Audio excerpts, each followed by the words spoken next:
नमस्कार दोस्तों, स्वागत है आपका सौम्या अकादमी के यूट्यूब चैनल पर। जैसा कि आप जान रहे हैं कि हमने जो है कोर्स स्टार्ट कर दिया है टीजीटी, पीजीटी, नेट और जेआरएफ के लिए। तो यहाँ हम हिंदी साहित्य के इतिहास की बात करेंगे, काव्य शास्त्र की बात करेंगे, व्याकरण की बात करेंगे और जो भी स्पेशल रचनाएं आपके सिलेबस में लगी हुई हैं उन सब की हम बात करेंगे। संपूर्ण कोर्स निःशुल्क आपको दिया जाएगा। ये यूट्यूब के इतिहास में पहली बार ऐसा हो रहा है कि हिंदी साहित्य का संपूर्ण कोर्स, वो भी विथ क्वालिटी के साथ जो है आपको निःशुल्क दिया जाएगा।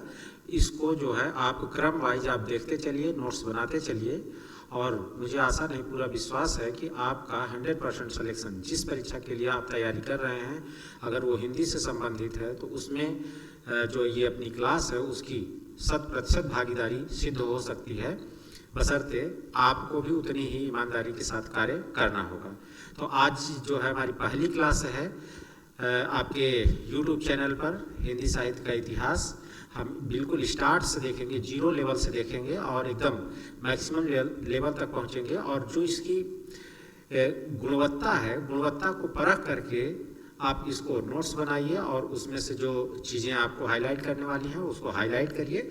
आइए आगे देखते हैं, हम आज की क्लास को स्टार्ट करते हैं। देखिए, जैसे कि यहाँ पे आपको दिख रहा है कि ये हिंदी साहित्य का इतिहास, ये जो चैप्टर है ये हम स्टार्ट करने वाले हैं।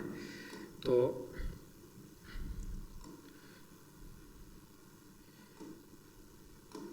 हम पहले हिंदी साहित्य का इतिहास, पहले हम इतिहास देखेंगे, फिर व्याकरण देखेंगे, फिर काव्य शास्त्र देखेंगे, उसके बाद जितनी भी चीज़ें आपके सिलेबस में लगी हुई हैं सब कुछ हम क्रम से देखेंगे। ये स्पेशली टीजीटी के लिए भी हो सकती है ये क्लास, टीजीटी के लिए, पीजीटी के लिए उतना ही आपको कारगर सिद्ध होगी जितना कि ये टीजीटी के लिए है। और नेट और जेआरएफ के लिए तो ये खास क्लास लगाई ही गई है, और ये नेट और जेआरएफ के लिए खास क्लास लगाई गई है। ठीक है, तो आप देख पा रहे होंगे कि सौम्या अकादमी, सौम्या हिंदी अकादमी यूट्यूब चैनल है और ये मेरे द्वारा शिक्षा शास्त्री आचार्य ओपी पटेल के द्वारा ये संपादित किया जा रहा है। तो इसको जितने ढंग से आप इसको देख सकते हैं उतना इसमें आपको फायदा होने वाला है। आइए हम शुरुआत करते हैं क्लास की, बहुत ज़्यादा डिले ना करते हुए। यहाँ पे देखिए लिखा हुआ है हिंदी साहित्य का इतिहास, पहले हम यहीं से चर्चा करते हैं।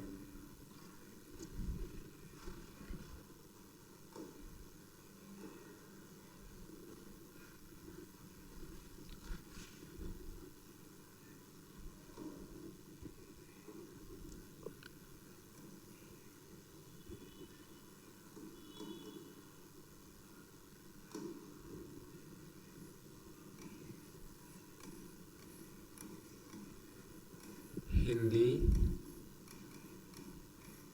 साहित्य, हिंदी साहित्य का इतिहास।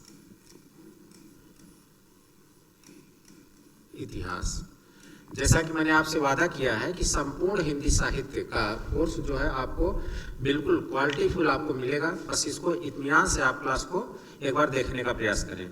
जैसे आप क्लास 2-4 क्लास देख लेंगे, आपको खुद पता चल जाएगा कि ये चीज़ें क्या हो रही हैं। ये हिंदी साहित्य का इतिहास जो हम स्टार्ट करने चल रहे हैं, इसमें 3 चीज़ें आपको दिखाई दे रही होंगी। सर्वप्रथम यहाँ पे हिंदी दिखाई दे रही है, उसके बाद यहाँ साहित्य दिखाई दे रहा है और उसके बाद यहाँ पे इतिहास दिखाई दे रहा है। हिंदी साहित्य का इतिहास। हम लोग जो पढ़ने वाले हैं वो किस साहित्य का पढ़ने वाले हैं इतिहास? हिंदी साहित्य का इतिहास पढ़ने वाले हैं। तो पहले हमको सबसे ज़्यादा जरूरी ये है कि हिंदी क्या है, हिंदी के बारे में हमको जानना बहुत जरूरी है। तो हिंदी क्या है, पहले हम इसी के बारे में समझ लेते हैं। हिंदी, हिंदी क्या है, किस भाषा का शब्द है, हिंदी की आदि जननी क्या है, हिंदी कहाँ से आई हुई है, इन सब चीज़ों को हम समझते हैं। देखिए, आप अगर भारत के अगर नक्शे के बारे में अगर आपको थोड़ा बहुत अगर जानकारी होगी तो आप ये जान रहे हैं कि अगर ये भारत का हमारा नक्शा है तो ये इधर वाला क्षेत्र जो है आपका पाकिस्तान कहलाता है, और ये अफगानिस्तान कहलाता है, ये ईरान कहलाता है और ये इराक का क्षेत्र कहलाता है। पाकिस्तान, अफगानिस्तान और ईरान, इराक का क्षेत्र ये कहलाता है। तो ये भारत का नक्शा, ये गुजरात, यहाँ पे फिर ये पाकिस्तान, अफगानिस्तान, ईरान और इराक का क्षेत्र है। और आप जानते हैं कि ये जो भारत है एशिया कॉन्टिनेंट के एकदम नीचे है, यानी कि एकदम साउथ में है, ठीक है। तो इसका मतलब अगर हम 2-3 देश अगर क्रॉस करेंगे तो लगभग हम यहाँ पे पहुँचने वाले होते हैं। 2-3 देश अगर क्रॉस करेंगे तो लगभग यहाँ हम पहुँचने वाले होते हैं। उसके बाद इधर से जो है यूरोप और ये आपका रूस का क्षेत्र लगने लगता है। तो हम धीरे धीरे जो है यहाँ से पहुँच रहे हैं कि एशिया कॉन्टिनेंट, जो एशिया हमारा महाद्वीप है, हम एशिया महाद्वीप के मध्य में पहुँच गए हैं। तो इस वाले क्षेत्र को हम लोग अगर बोलें तो इसको हम बोल सकते हैं मध्य एशिया। इस वाले क्षेत्र को हम क्या बोल सकते हैं? मध्य एशिया बोल सकते हैं, ठीक है। ये वाला क्षेत्र हमारा जो है क्या है? मध्य एशिया का क्षेत्र है। अब यहाँ के कुछ जो निवासी हैं, यहाँ से जब ये चल करके भारत में पहुँचे और भारत में यहाँ पे एक नदी का प्रवाह होता है जिसका नाम है सिंधु नदी। यहाँ पर आकर के इन लोगों ने अपना अस्थायी निवास बनाया और जब यहाँ पे निवास इन्होंने बना लिया तो वातावरणीय परिवर्तन के कारण कुछ अपने कल्चर की भी मतलब इसमें स्थिति होती है। तो वातावरणीय जो परिवर्तन है उसके कारण जो हिंदी वर्णमाला में जैसे ये सिंधु लिखा है क्योंकि नदी का नाम था सिंधु, तो ये स को जो है क्या बोलते थे? ह बोलते थे। स को ह बोलते थे और ध को क्या बोलते थे? द बोलते थे। ये बोलना तो वास्तव में चाहते थे सिंधु, लेकिन इनके मुंह से निकलता था हिंदू। इनके मुंह से क्या निकलता था? हिंदू निकलता था। और धीरे धीरे यही हिंदू से कालांतर में हिंदी भाषा का क्या हुआ? विकास हुआ। हिंदी भाषा का विकास हुआ। तो अगर अब आपसे अगर हम बात करें, ये जो मध्य एशिया का क्षेत्र है इसको हम और किस नाम से जान सकते हैं? तो इसे हम बोल सकते हैं फारस। इसे हम क्या बोल सकते हैं? फारस के नाम से जानते हैं, इसे हम फारस बोलते हैं। तो अब चूंकि फारसी लोगों के द्वारा यानी मध्य एशियाई लोगों के द्वारा इस सिंधु नदी को हिंदू नदी कहा जाता था और हिंदू से ही हिंदी का धीरे धीरे क्या हुआ? विकास हुआ। इसलिए जब आपसे कभी पूछा जाता है कि हिंदी किस भाषा का शब्द है, तो हिंदी किस भाषा का शब्द है? फारसी भाषा का शब्द है। हिंदी किस भाषा का शब्द है? फारसी भाषा का शब्द है। तो हिंदी शब्द को लेकर के इस बात को हमने समझ लिया।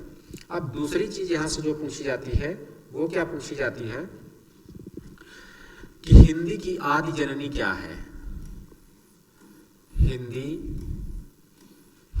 की आदि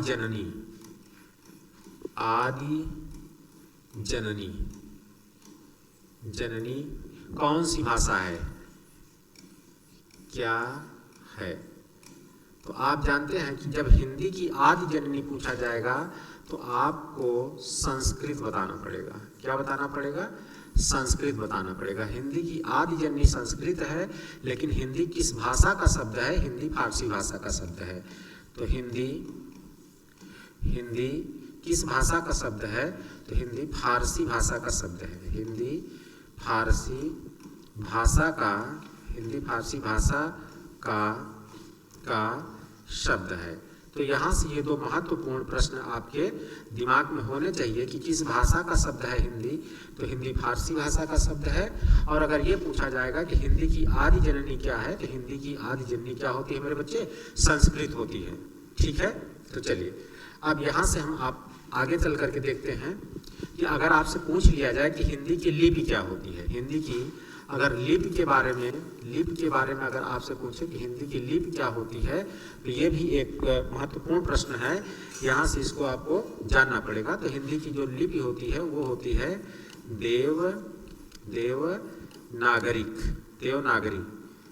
देवनागरी। हिंदी की जो लिपि होती है क्या होती है? देवनागरी लिपि होती है। तो यहाँ से तीन बातों को हमने समझा। हिंदी की जो है आदि जननी वो क्या है?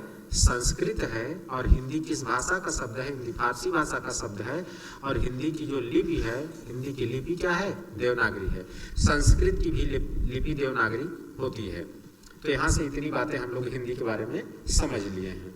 अब एक बार हम इसको जो है आपको रिपीट करा देते हैं, कहाँ से कहाँ तक हम लोग पहुँच चुके हैं। तो हमने आपको बताया कि हिंदी साहित्य का इतिहास टीजीटी, पीजीटी, नेट और जेआरएफ के लिए कंप्लीट कोर्स निःशुल्क दिया जा रहा है। सौम्या अकादमी प्रयागराज से संचालित है। शिक्षा शास्त्री आचार्य ओपी पटेल के द्वारा ये क्लास संचालित है। ठीक है, उसके बाद नेक्स्ट पेज पर क्या है, हिंदी साहित्य का इतिहास। यहाँ पे हम चर्चा कर रहे थे कि हिंदी जो शब्द है, हिंदी शब्द की उत्पत्ति कैसे हुई है, उसके लिए एक सिद्धांत यहाँ पे हमने आपको बताया। फिर उसके बाद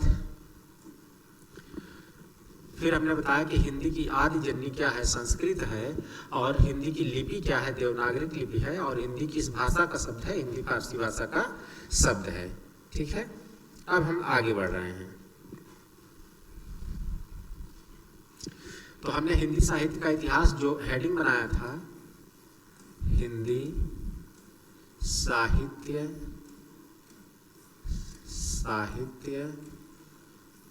का इतिहास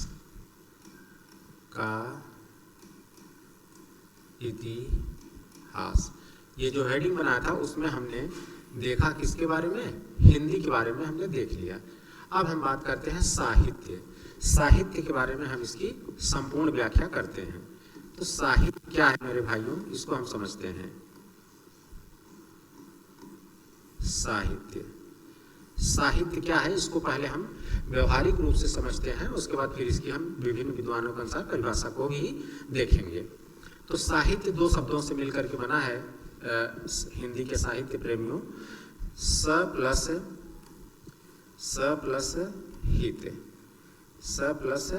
हित, दो शब्द से मिलकर के बना है। स का अर्थ होता है सभी का, सभी का, और हित का अर्थ होता है लाभ या कल्याण। ठीक है, लाभ या कल्याण। तो जिसमें सबका हित होता है उसे हम क्या बोलते हैं, साहित्य बोलते हैं। जिसमें सबका हित हो, किसी का अहित ना हो, यानी सबका हित होता है, तो वो हम साहित्य का उसे हम कहेंगे। एक मत तो आपका ये है कि साहित्य का ये भी अर्थ हो सकता है। दूसरा साहित्य का क्या मतलब हो सकता है, इसको भी हम समझ लेते हैं।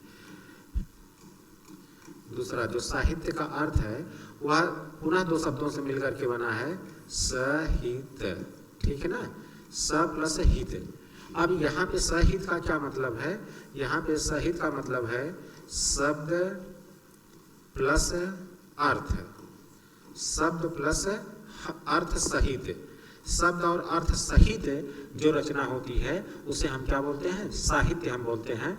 अर्थात शब्द और अर्थ का जो समन्वय होता है वो हमारा क्या कहलाता है, साहित्य कहलाता है। शब्द और अर्थ के समन्वय को हम लोग क्या बोलते हैं, साहित्य बोलते हैं। अब आइए आगे देखते हैं।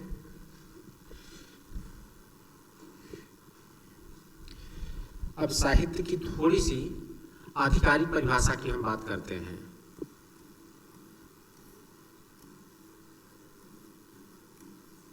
साहित्य, देखिए जब हम पढ़ेंगे काव्य के लक्षण, तो उसमें हम साहित्य की बहुत सारी परिभाषाओं को देखेंगे, लेकिन यहाँ पर जो है हम थोड़ी बहुत चीज़ों को देख लेते हैं जो आपके परीक्षा के हिसाब से महत्वपूर्ण है। अगर हम साहित्य की बात करते हैं तो साहित्य के कुल मिलाकर के 4 तत्व होते हैं। साहित्य के कितने तत्व होते हैं, 4 तत्व होते हैं। ये कौन कौन से तत्व होते हैं, इनकी चर्चा हम आगे करने वाले हैं। साहित्य के 4 तत्व होते हैं, उनकी हम चर्चा करने वाले हैं। उसमें से एक तत्व है आपका बुद्धि। एक तत्व आपका क्या है, बुद्धि है। एक तत्व आपका बुद्धि है। दूसरा तत्व है आपका भाव। दूसरा तत्व है भाव। अब यहाँ से भी हम अगर परिभाषा अपनाएं तो हम क्या बना सकते हैं इसकी परिभाषा, बुद्धि और भाव के समन्वय को साहित्य कहते हैं। बुद्धि और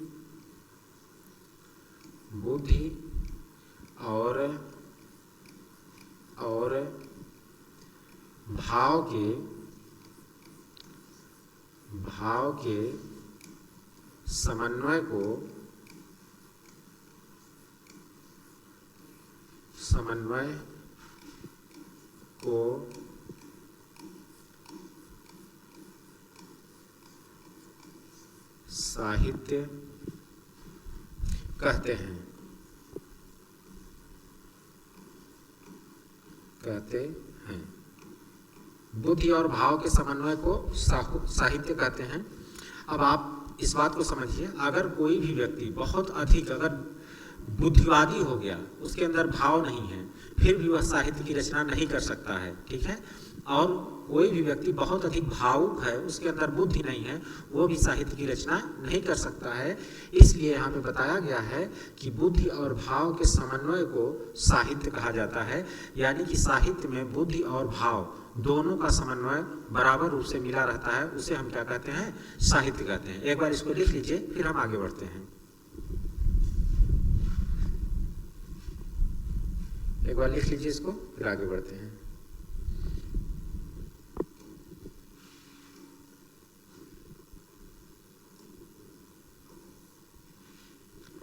बुद्धि और भाव के समन्वय को साहित्य कहा जाता है। चलिए, अब हम कुछ, ये तो हमारी व्यवहारिक परिभाषाएं रही हैं। जो पहली परिभाषा मैंने बताया सहित, यानी जिसमें सब का हित होता है, उसे हम साहित्य कहते हैं। या दूसरा परिभाषा मैंने बताया शब्द और अर्थ के समन्वय को हम साहित्य कहते हैं। तीसरी परिभाषा मैंने आपको बताया बुद्धि और भाव के समन्वय को साहित्य कहा जाता है। इस तरह से हम अब विद्वानों की परिभाषाओं को देखना शुरू करते हैं। तो अब आप क्रम से नोट्स बनाते चलिए, फिर हम आगे बढ़ते हैं।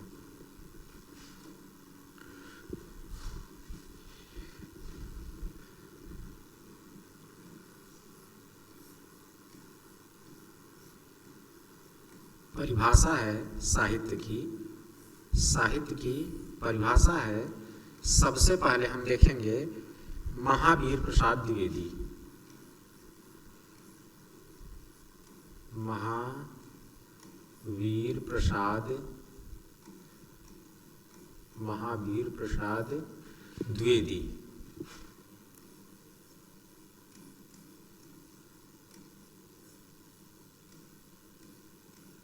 महावीर प्रसाद द्विवेदी के अनुसार हम साहित्य की परिभाषा को समझेंगे। महावीर प्रसाद द्विवेदी ने साहित्य की परिभाषा को देते समय क्या उन्होंने अपना तर्क दिया, इस बात को हम समझते हैं। ज्ञान राशि के संचित कोश को साहित्य कहते हैं। ज्ञान राशि के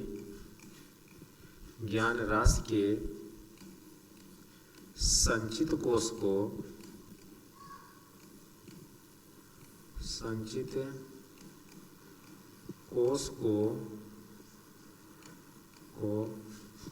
साहित्य कहते हैं। साहित्य कहते हैं। ये बहुत ही महत्वपूर्ण परिभाषा है।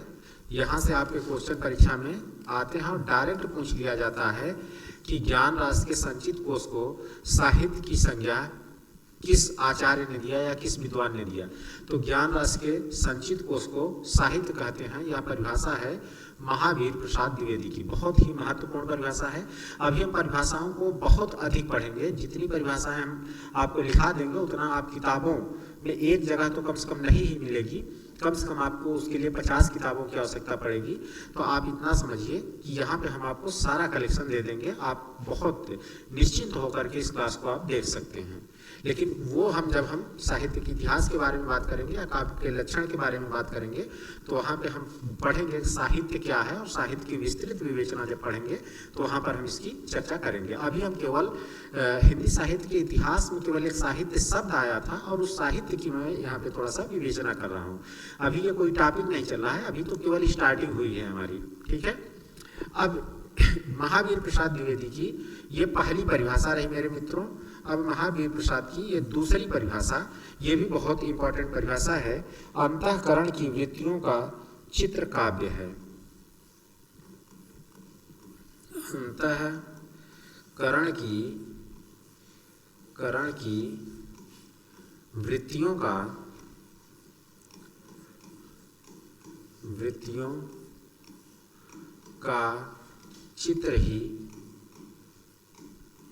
का चित्र ही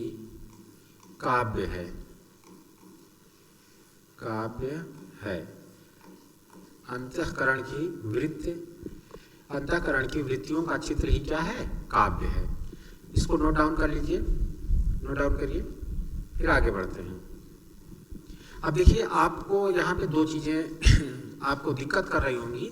एक तो सबसे पहले तो दिक्कत करने वाली बात जो है यहाँ पे वो ये है, यहाँ पे एक तो दिक्कत करने वाली जो बात है आपको ये है, यहाँ से ये लिखा हुआ है यहाँ साहित्य, और यहाँ पे लिखा हुआ है काव्य, यहाँ पे लिखा हुआ है काव्य, ठीक है, यहाँ पे लिखा हुआ है काव्य। अब बहुत सारे हमारे मित्र अगर जो जानते हैं तो अच्छी बात है, जो नहीं जानते हैं तो उनको ये लग रहा होगा कहीं पे साहित्य कहा जा रहा है, कहीं पे काव्य कहा जा रहा है, तो आप इसको थोड़ा सा समझ लेते हैं। अगर हम साहित्य की बात करते हैं तो साहित्य को क्या क्या कहा जाता है, इसको हम समझ लेते हैं। साहित्य को वांग्मय के नाम से भी जाना जाता है, और साहित्य को अदब के नाम से भी जाना जाता है, अदब के नाम से भी जाना जाता है। साहित्य को लिटरेचर के नाम से जाना जाता है, लिटरेचर के नाम से जाना जाता है, ठीक है। और साहित्य को काव्य के नाम से भी जाना जाता है। साहित्य को किसके नाम से जाना जाता है? काव्य के नाम से जाना जाता है। तो साहित्य को कई सारे नामों से जाना जाता है, साहित्य को कई सारे नामों से जाना जाता है। शायद यहाँ दिखाई नहीं दे रहा है तो इसको हम दूसरे कलर से लिख लेते हैं, दूसरे कलर से लिख लेते हैं, इसको आप समझ जाइए। देखिए साहित्य को क्या क्या कहा जाता है, मैं यहाँ पे लिख देता हूँ। साहित्य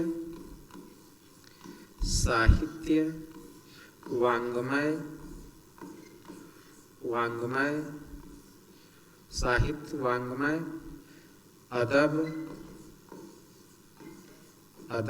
लिटरेचर,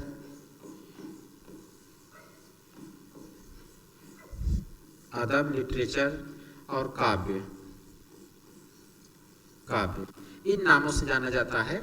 अगर कहीं पे ये नाम आते हैं तो यहाँ पे आप इसको साहित्य का दर्जा दे सकते हैं। देखिए साहित्य को तो आप समझ ही रहे हैं कि ये साहित्य है, और वांग्मय का मतलब होता है जो भी रचना, कोई भी रचना अगर की गई है तो उसको हम वांग्मय कह सकते हैं। तो हमारा साहित्य भी एक प्रकार की रचना ही है, और उसको लिखा गया है तो वो वांग्मय के अंतर्गत आ जाएगा।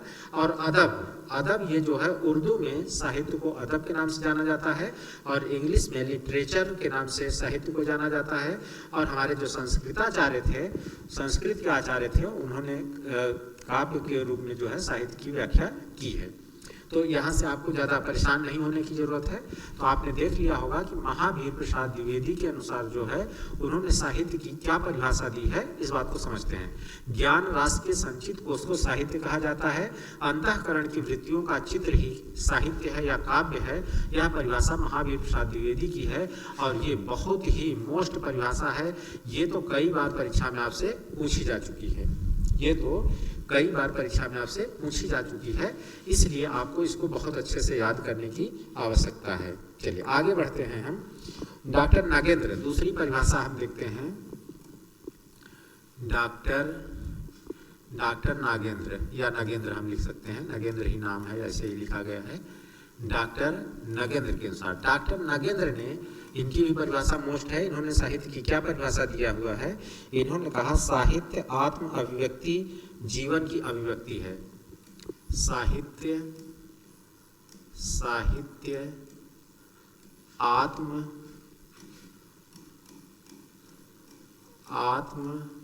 अभिव्यक्त जीवन की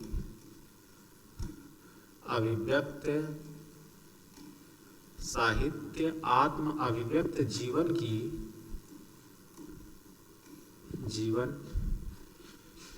की अभिव्यक्ति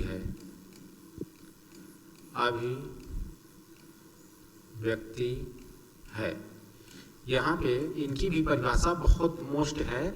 डॉक्टर नागेंद्र ने क्या कहा है साहित्य के परिभाषा को लेकर के? साहित्य आत्म अभिव्यक्त या आत्माभिव्यक्त जीवन की जो है अभिव्यक्ति है, वह आपका क्या कहलाता है? साहित्य कहलाता है। ठीक है, तो चलिए डॉक्टर नागेंद्र के अनुसार हम यहाँ पे तीसरी परिभाषा हम देख लेते हैं प्रेमचंद के अनुसार। प्रेमचंद ने क्या कहा? प्रेमचंद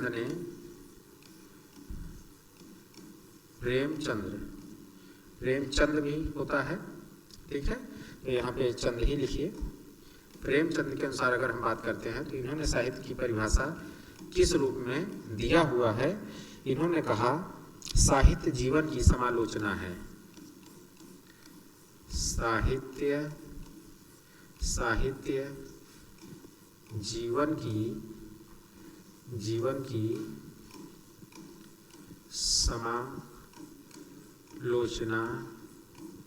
समालोचना है। ये परिभाषाएं छोटी छोटी परिभाषाएं हैं और बहुत महत्वपूर्ण हैं। सीधा सीधा आपसे दे करके पूछा जा सकता है कि साहित्य जीवन की समालोचना है, साहित्य के विषय में यह कथन किसका है? तो यह प्रेमचंद जी का कथन है और बहुत ही महत्वपूर्ण कथन है ये।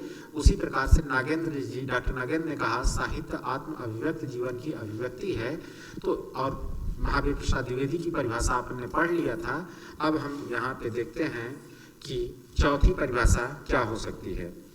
तो हम यहाँ पे चौथी परिभाषा देख लेते हैं।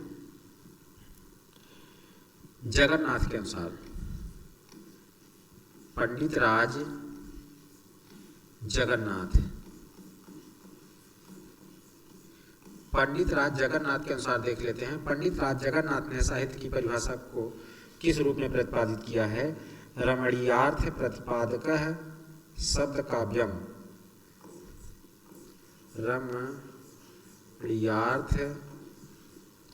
रमणीयार्थ प्रतिपादकम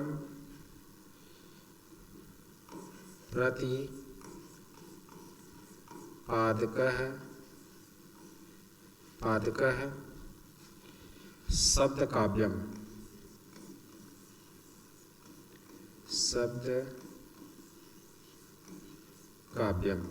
ठीक है, अर्थात इसका जो अर्थ होता है रमणीय अर्थ का प्रतिपादन करने वाले शब्द काव्य हैं। हिंदी में इसको लिख देते हैं रमणीय अर्थ का प्रतिपादन करने वाले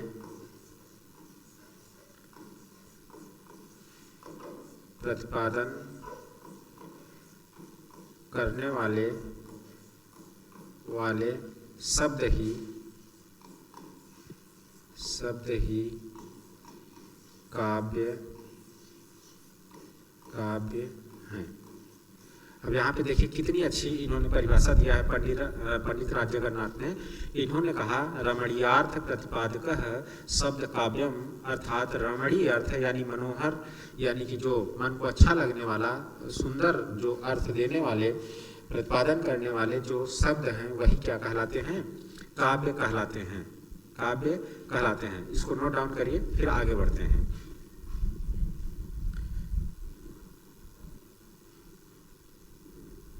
हो गया? चलिए आगे बढ़ते हैं। अगली परिभाषा हम देख लेते हैं आचार्य विश्वनाथ के अनुसार। कितनी परिभाषा हमने देख लिया था? यहाँ से 4 परिभाषा हमने देख लिया था। अगली परिभाषा देखते हैं, 5वीं परिभाषा।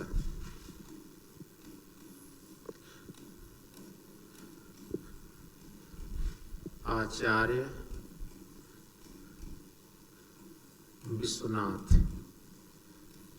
विश्वनाथ के अनुसार साहित्य की परिभाषा क्या है? उन्होंने कहा वाक्यम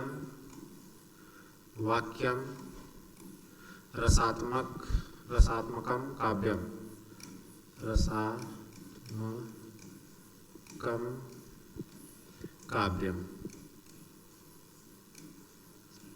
वाक्यम रसात्मकम काव्यम।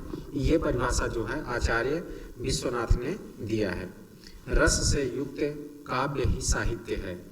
इसका जो हिंदी में अर्थ है, रस से युक्त वाक्य ही काव्य है। रस से युक्त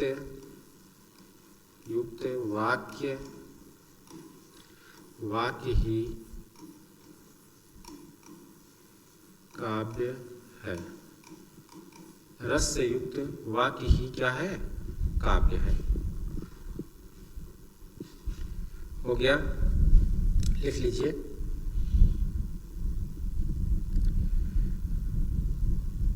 चलिए अगला परिभाषा हम देख लेते हैं, भामा की परिभाषा। 6ठी परिभाषा है भामा की परिभाषा को देख लेते हैं। भामा जी ने कहा शब्दार्थो सहितो काव्यम, शब्दार्थो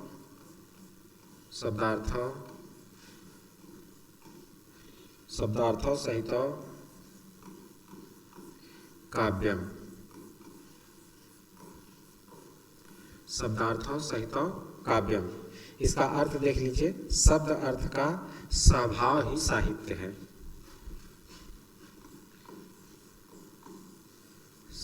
शब्द अर्थ का समन्वय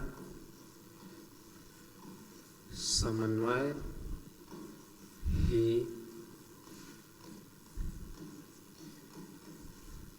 साहित्य है। शब्द अर्थ का समन्वय ही साहित्य है। शब्द अर्थ का समन्वय ही साहित्य है। ये सारी परिभाषाएं बहुत ही महत्वपूर्ण परिभाषाएं हैं, इनको जो है आप ध्यान से करते चलिए। अब हम परिभाषा देखते हैं बाल कृष्ण भट्ट की। बहुत सुंदर परिभाषा है बाल कृष्ण भट्ट की। बाल कृष्ण भट्ट, बाल कृष्ण भट्ट। एक बार मैं आपको फिर से अवगत करा दूं कि अभी जो है हम यहाँ काव्य के लक्षण या साहित्य क्या है इस बात को नहीं पढ़ रहे हैं विधिवत। अभी जो हमने हेडिंग बनाया था यहाँ पे हिंदी साहित्य का इतिहास, उसमें हम हिंदी को पढ़ लिए, थोड़ा सा हिंदी के बारे में जानकारी कर लिए। उसके बाद साहित्य क्या होता है, साहित्य के बारे में हम छोटी छोटी परिभाषाएं जो हैं, जो इम्पोर्टेंट परिभाषाएं उसको यहाँ पे दे रहे हैं। जब काव्य के लक्षण हम पढ़ना शुरू करेंगे तो साहित्य का स्वरूप एक टॉपिक आएगा उसमें। जब साहित्य के स्वरूप की बात करेंगे तो कम से कम वहाँ पे 50+ परिभाषाएं हम आपको देंगे और वहाँ से आप उसका एक संकलन बना करके रखिएगा। अभी यहाँ पे बाल कृष्ण भट्ट ने साहित्य की परिभाषा देते हुए उन्होंने क्या कहा है, उन्होंने कहा साहित्य जन समूह के हृदय का विकास है। साहित्य जन समूह के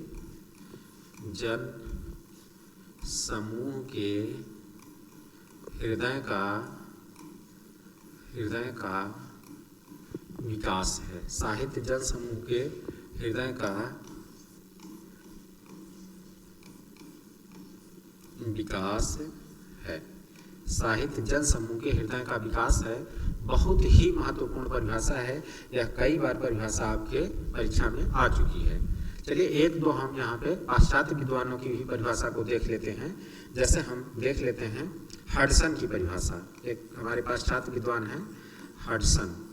हडसन ने साहित्य की परिभाषा को परिभाषित करते हुए इन्होंने क्या कहा, इन्होंने कहा भाव और कल्पना के माध्यम से जीवन की व्याख्या ही काव्य है। भाव और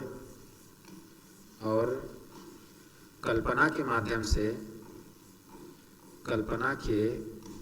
जीवन की व्याख्या ही काव्य है। व्याख्या ही क्या है, काव्य है। यहाँ पे देखिए भाव और कल्पना के माध्यम से जीवन की व्याख्या ही क्या है, काव्य है। इसको आप नोट कर लीजिए। आगे बढ़ते हैं, एक दो परिभाषाएं और देख करके फिर हम परिभाषाओं का काम खत्म करते हैं। जब हम काव्य के लक्षण पढ़ना शुरू करेंगे तो वहां से हम इसको और विधिवत तरीके से देखेंगे। ठीक है, आगे बढ़े। चलिए अब हम अगली परिभाषा देखते हैं कॉलरिज की। जो नंबर होगा, नंबर आप डाल लीजिएगा। कॉलरिज की परिभाषा हम देखते हैं। ये भी हमारे पाश्चात्य विद्वान ही हैं कॉलरिज की परिभाषा को हम यहाँ पे देखते हैं। सुंदर शब्दों का सुंदर पदक्रम ही साहित्य है। सुंदर शब्दों का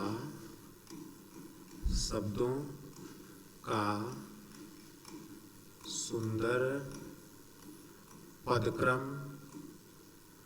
पदक्रम ही, सुंदर शब्दों का सुंदर पदक्रम ही साहित्य है।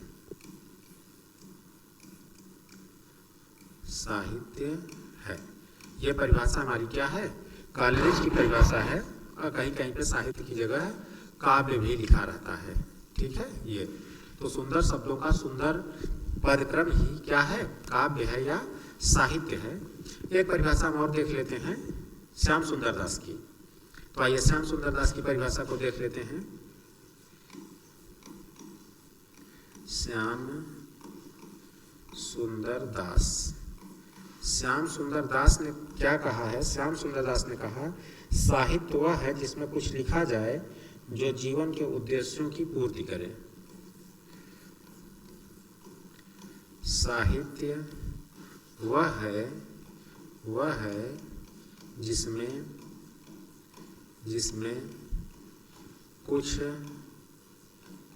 जाए और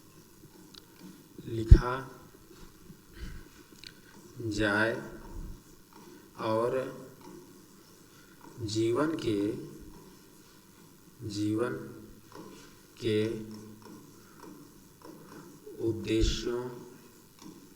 के उद्देश्यों की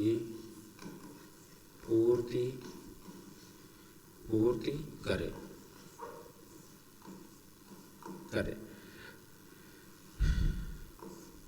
तो अब यहाँ से आप देख रहे हैं कि मैंने केवल साहित्य शब्द को लेकर के उसकी व्याख्या इतने शब्दों में आपकी कर दिया है। इसको आप विधिवत नोट्स बनाते चलिए, जितने अच्छे से आप नोट्स तैयार किए रहेंगे उतना ही आपको बेनिफिट होने वाला है। एक बार हम इसको देख लेते हैं, फिर से एक बार हम रिवीजन कर लेते हैं।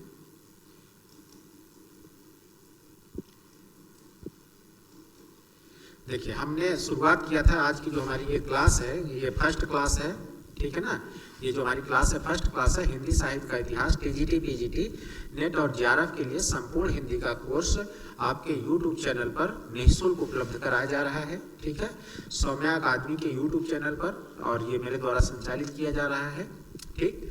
उसके बाद जब आगे बढ़ेंगे तो मैंने यहाँ पे आपको हिंदी साहित्य के इतिहास की शुरुआत कर दिया था। तो हिंदी साहित्य के इतिहास में हिंदी शब्द को लेकर के मैंने यह चर्चा किया कि हिंदी क्या है और हिंदी किस भाषा का शब्द है, हिंदी की आदि जननी क्या होती है, मैंने इसके बारे में बात किया। फिर हमने आपको बताया कि हिंदी की लिपि क्या होती है, फिर हिंदी फारसी भाषा का शब्द है और हिंदी की आदि जननी संस्कृत है। उसके बाद फिर मैंने कहा हिंदी साहित्य का इतिहास में साहित्य शब्द का क्या अर्थ होता है। तो स और हित यानी सभी का लाभ, सभी का हित जिसमें निहित हो वह आपका साहित्य कहलाता है। और इसका एक दूसरा भी अर्थ हो सकता है सहित यानी सहित शब्द और अर्थ। सहित जो काव्य लिखा जाता है उसे शब्द और अर्थ सहित जो रचना लिखी जाती है उसे हम क्या बोलते हैं? साहित्य बोलते हैं। फिर साहित्य में मैंने और आपको व्यवहारिक परिभाषा में बताया, बुद्धि और भाव का जहाँ समन्वय होता है वो रचना आपकी साहित्य कहलाती है। बुद्धि के 4 तत्व होते हैं, इसके बारे में हम विस्तृत बात करेंगे जब हम काव्य के लक्षण पढ़ना शुरू करेंगे।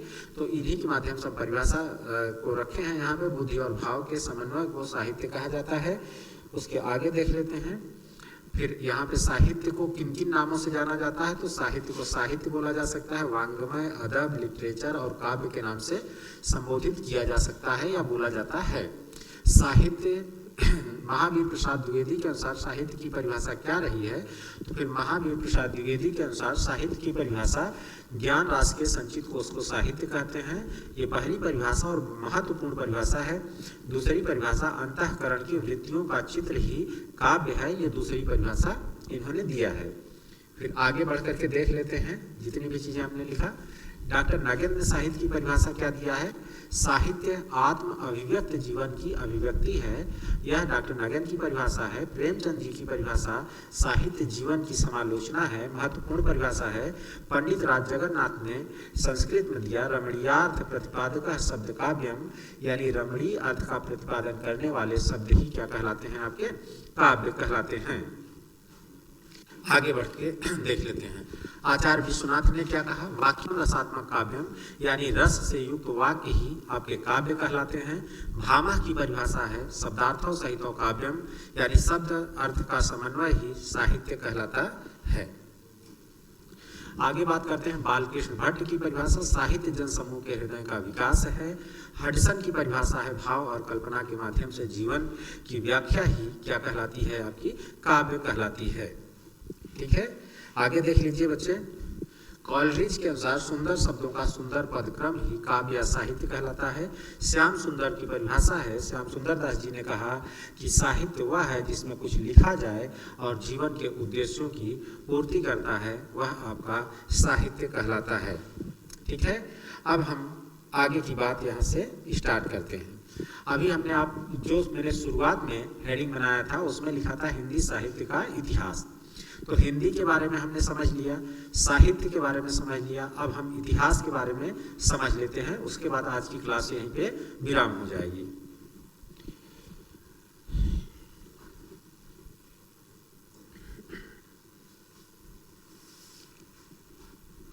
इतिहास, इतिहास क्या है? पहले हम इतिहास की व्यवहारिक परिभाषा देखेंगे और फिर तीनों का मिला जुला रूप हो जाएगा हिंदी साहित्य का इतिहास, और उसी की हम विस्तृत व्याख्या दूसरी क्लास से करना शुरू करेंगे। देखिए बच्चे, इतिहास की जो परिभाषा है, इतिहास को जब हम परिभाषित करेंगे तो पहले उसके अंदर की कुछ बातों को हमको समझना जरूरी है। इतिहास मानवीय है, इतिहास के अंदर मानव के जो कल्चर रहे हैं उनका अध्ययन किया जाता है। तो इस कारण से इतिहास क्या हो जाता है? मानवीय हो जाता है।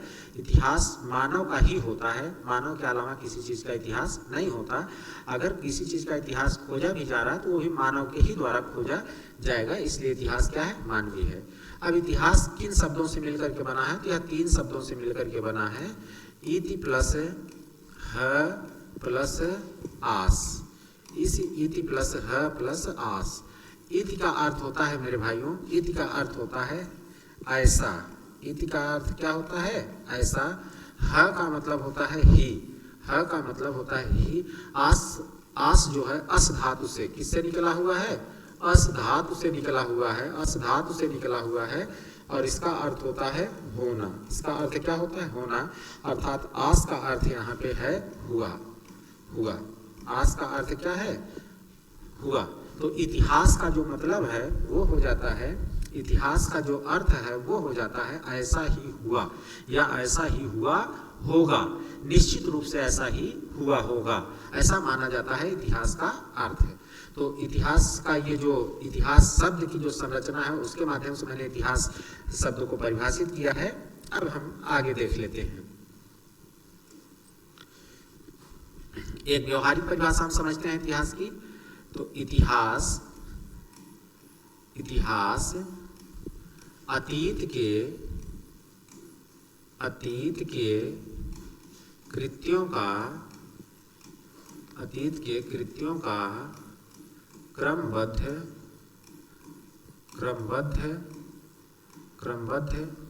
विवेचन करता है, विवेचन करता है मानव के उत्थान पतन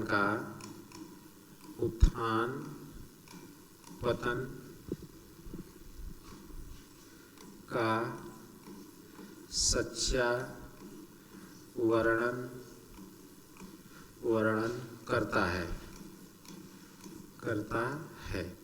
अब यहाँ से आप देख सकते हैं इतिहास की जो एक व्यवहारिक परिभाषा होती है उसको मैंने आपको बताने का प्रयास किया। इतिहास अतीत के, अतीत का मतलब होता है बीते हुए समय के कृत्यों का यानी कार्यों का क्रमबद्ध विवेचन करता है, मानव के उत्थान पतन का सच्चा वर्णन करता है, मानव के उत्थान पतन का सच्चा वर्णन करता है। ये इतिहास का एक बोल सकते हैं कि व्यवहारिक परिभाषा है, मौलिक परिभाषा है। अब हम यहाँ से देखना शुरू करेंगे हमारे जो विभिन्न इतिहासकार हैं उन्होंने इतिहास की क्या परिभाषा दिया है। तो इतिहासकारों के अनुसार इतिहास की परिभाषा को हम समझते हैं। सबसे पहले हम यहाँ बात करेंगे रामचंद्र शुक्ल के अनुसार।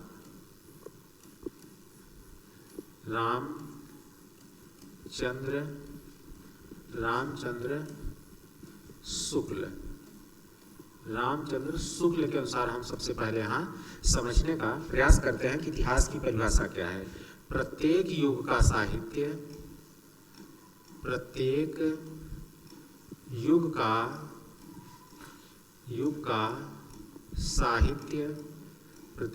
का साहित्य वहाँ की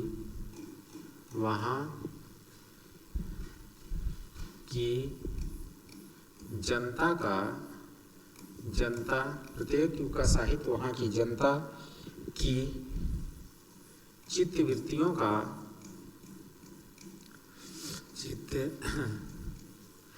चित्तवृत्तियों का संचित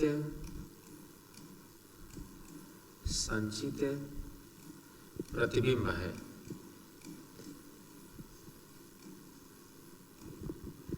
वहाँ की जनता की चित्तवृत्तियों का संचित प्रतिबिंब है।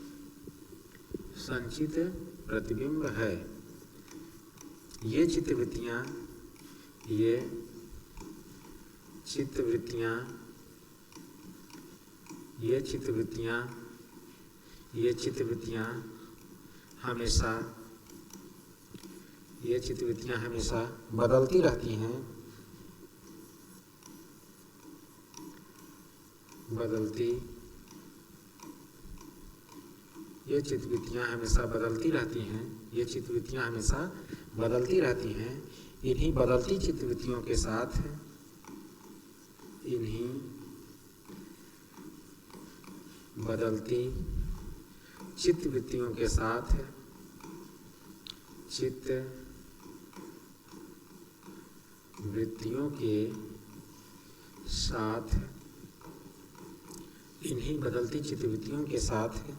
सामंजस्य बैठाना ही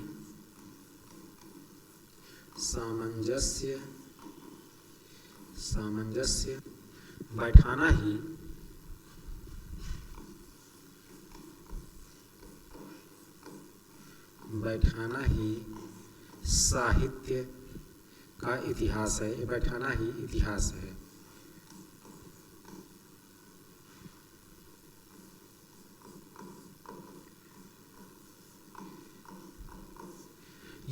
ये परिभाषा जो है बहुत ही इम्पोर्टेंट परिभाषा है मित्रों। इसको आप बहुत अच्छे से समझिए। कभी कभी इंटरव्यू वगैरह में ये सीधे इंटरव्यूअर के द्वारा पूछ लिया जाता है कि आचार्य रामचंद्र शुक्ल ने साहित्य की परिभाषा जो दिया है उसको आप जो है अपने मुख से सुनाइए। तो रामचंद्र शुक्ल जी ने कहा है साहित्य की परिभाषा को देते समय इतिहास की परिभाषा को देते समय उन्होंने कहा है, प्रत्येक युग का साहित्य वहाँ की जनता की चित्तवृत्तियों का संचित प्रतिबिंब है। ये चित्तवृत्तियाँ हमेशा बदलती रहती हैं। इन्हीं बदलती चित्तवृत्तियों के साथ सामंजस्य बैठाना ही इतिहास है। इन्हीं बदलती चित्तवृत्तियों के साथ सामंजस्य बैठाना ही क्या है? इतिहास है। ये बहुत ही महत्वपूर्ण परिभाषा है। इसको थोड़ा सा आप अपने नोट्स में नोट डाउन कर लीजिए। लिखिए, इसके बाद फिर आगे बढ़ते हैं।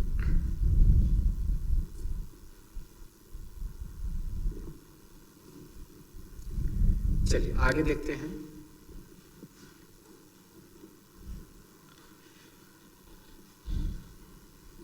डॉक्टर नागेंद्र के अनुसार दूसरी परिभाषा हम देखते हैं। डॉक्टर नागेंद्र ने साहित्य की परिभाषा को किन शब्दों से संबोधित किया है? बदलती हुई अभिरुचियों का साहित्य इतिहास है। बदलती हुई अभिरुचियों का साहित्य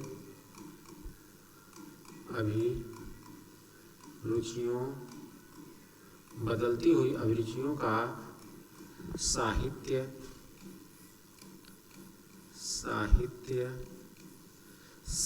का इतिहास है।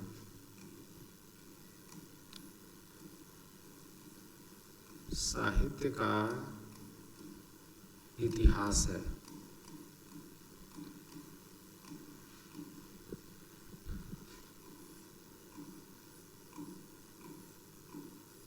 साहित्य का इतिहास है। अब डॉक्टर नागेंद्र ने क्या कहा है, इसको हम थोड़ा समझते हैं। डॉक्टर नागेंद्र के अनुसार जो इनकी परिभाषा है वो है बदलती हुई अभिरुचियों का साहित्य का इतिहास है। बदलती हुई अभिरुचियों का साहित्य का इतिहास है। चलिए, तो तीसरी परिभाषा हम देख लेते हैं। इसको आप लिख लीजिए, तब तक हम तीसरी परिभाषा देख लेते हैं।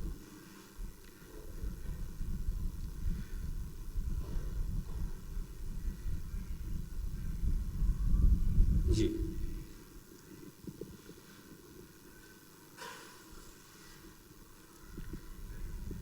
हजारी प्रसाद द्विवेदी के अनुसार हजारी प्रसाद द्विवेदी, हजारी प्रसाद द्विवेदी ने साहित्य की परिभाषा, हजारी प्रसाद द्विवेदी के अनुसार इतिहास की परिभाषा क्या है? मानवीय प्रवृत्तियों की खोज इतिहास है। मानवीय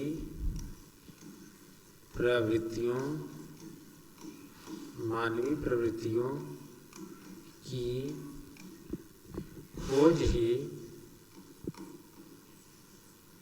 खोज ही इतिहास है। मानवीय प्रवृत्तियों की खोज ही इतिहास है। ये सारी परिभाषाएं जो है बहुत ही महत्वपूर्ण हैं, इनको आप लिखते चलिए। चलिए हम डॉक्टर बच्चन सिंह के अनुसार अगली परिभाषा देखेंगे। डॉक्टर बच्चन सिंह ने क्या परिभाषा दिया है इतिहास की? डॉक्टर बच्चन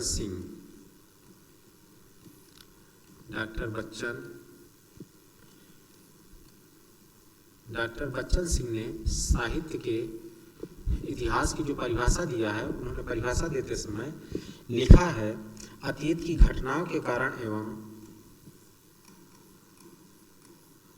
अतीत की घटनाओं के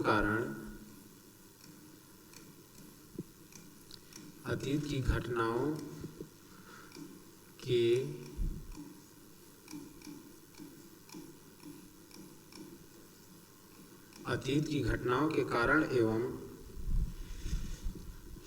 वर्तमान में उनकी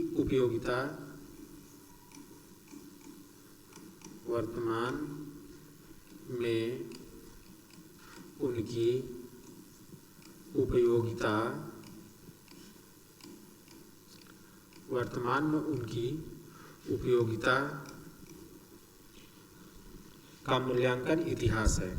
उपयोगिता का मूल्यांकन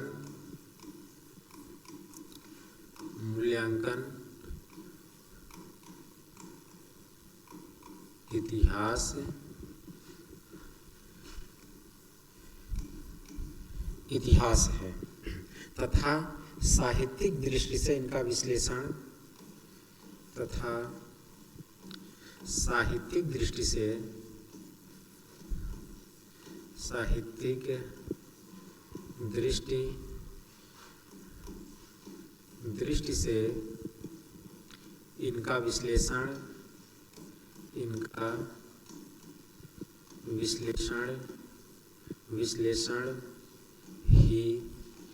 विश्लेषण ही साहित्य इतिहास है।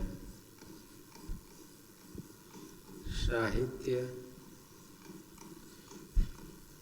इतिहास है। ये सारी परिभाषाएं मित्रों बहुत ही महत्वपूर्ण हैं। इनको एक जगह मैंने सब व्यवस्थित करा दिया है, इसको आप लिख लीजिए।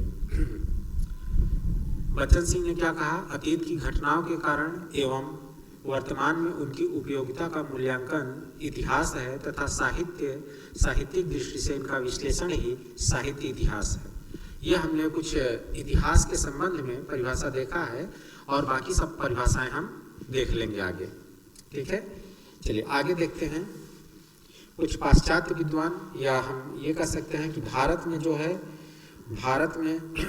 इतिहास के जनक कौन हैं? तो कुछ हम भारत में इतिहास के जनक देख लेते हैं और कुछ पाश्चात्य विद्वान जो हैं, जिन्होंने प्रारंभ में इतिहास की परिभाषा दिया है, उनको भी हम समझ लेते हैं। सत्य घटनाओं का क्रमबद्ध अध्ययन ही इतिहास है। ये है हेरोडोटस के अनुसार।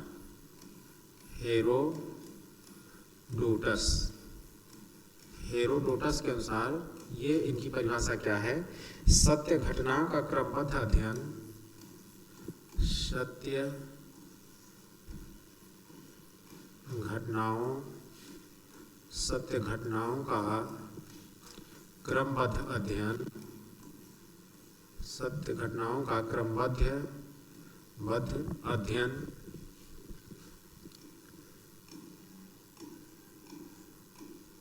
सत्य घटनाओं का क्रमबद्ध अध्ययन ही इतिहास है। इतिहास है। ये जो है हेरोडोटस के अनुसार परिभाषा है। ये विश्व में आपके इतिहास के जनक माने जाते हैं। और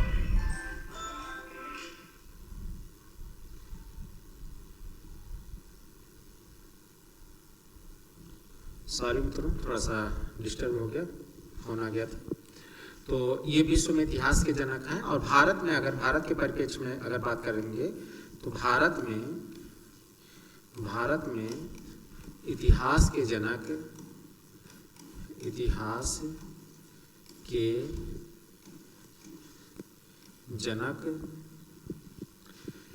मेगास्थनीज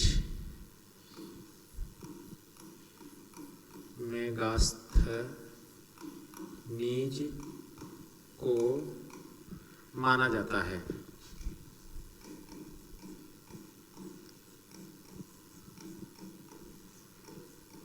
जो चंद्रगुप्त के समय में यहाँ पे आकर के इंडिका नामक पुस्तक लिखा था।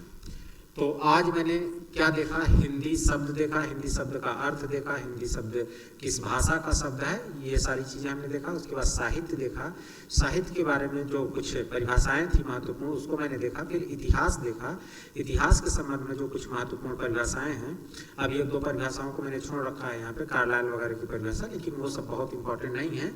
जो यहाँ पे लिखाया गया है ये महत्वपूर्ण परिभाषाएं हैं। तो यहाँ से इस चीज़ को आप नोट्स बना करके बाकायदे नोट्स बनाते चलिए। मैं आपसे वादा करता हूँ कि डेली इसकी क्लास होगी और पूर्णतया निःशुल्क क्लास होगी सारे बच्चों के लिए, ठीक है। यूट्यूब पर है, सौम्या अकेडमी यूट्यूब चैनल है, सौम्या हिंदी अकादमी के नाम से। तो उसको आप लाइक, सब्सक्राइब, शेयर करें या ना करें, लेकिन ये क्लास जा करके जरूर आप उसको देखें, ठीक है मित्रों। आज के लिए इतना ही, धन्यवाद।